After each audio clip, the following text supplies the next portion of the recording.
Ginaulog sa Search and Rescue Rosario Agusan del Sur, kauban sa Search and Rescue Agusan del Sur sa probinsya, ang National Disaster Consciousness Month nga ipahigayon matag bulan sa Hulyo. Dinhi, ilang gipasigdahan ang Basic First Aid and Basic Life Support Enhancement Training sa Municipal Livelihood Training Center sa nasangpit nga lungsod. Gisalmutan kini sa 37 ka mga partisipante gikan sa nagkadaiyang mga barangay o institusyon.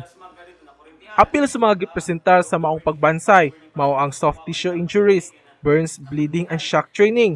Diin, gitudloan ang mga trainees kung saan pagbutang og tambal sa paso sa lawas sa biktima o pagdetermina kung unsa mga degree sa paso ang naangkon niini.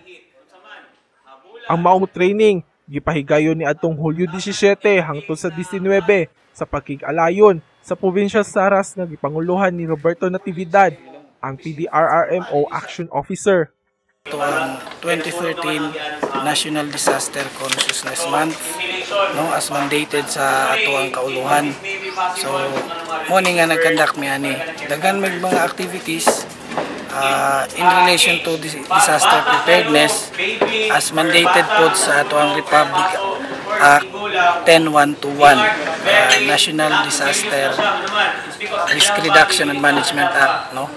Si Michael Mark Siva magtutudlo sa Libertad National High School sa Bunawan, ang usa sa may paubos sa maong pagbansay, ug gibati gayud niya kung unsa kadako ang importansya sa maong kalihukan. As a teacher, dako panigtawag sa mo kay para ma-inform me, especially kung saan pag tabang sa mga bata o sa mga aksidente o kanipod. Dako panigtawag sa mo para i-share namo sa mga bata ang kaning among natunan diri.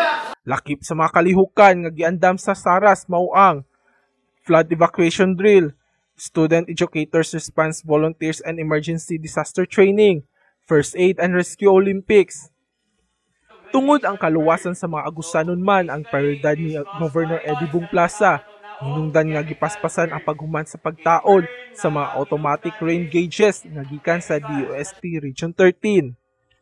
Unang-una ang pinaka-importante lang karon nga atong ginabuhat isang pagtukod sa mga automatic rain gauges o kanang ginatawag nila sa DOST NOAA project sa pag-asa nga water level monitoring station sa mga tulay. Anaan ang mga parapernalyas diha ug mga devices nga ginapamutang nato pinaagi sa pag-asa.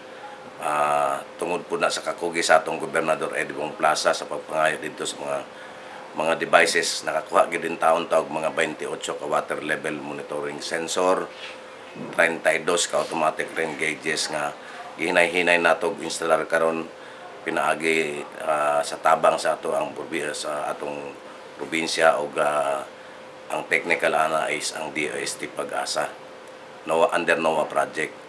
Kana siya nga mga devices mo na makabuhat sa ato para nanatay flood forecasting, meaning alas 6 ang mga unom paingon sa 12 ka oras ang advance nato real time information para nga makapadala tag warning dito sa atong mga kabaranggayan o sa atong mga munisipyo. Alang sa People's Television Network, kini si Ayan Unyot.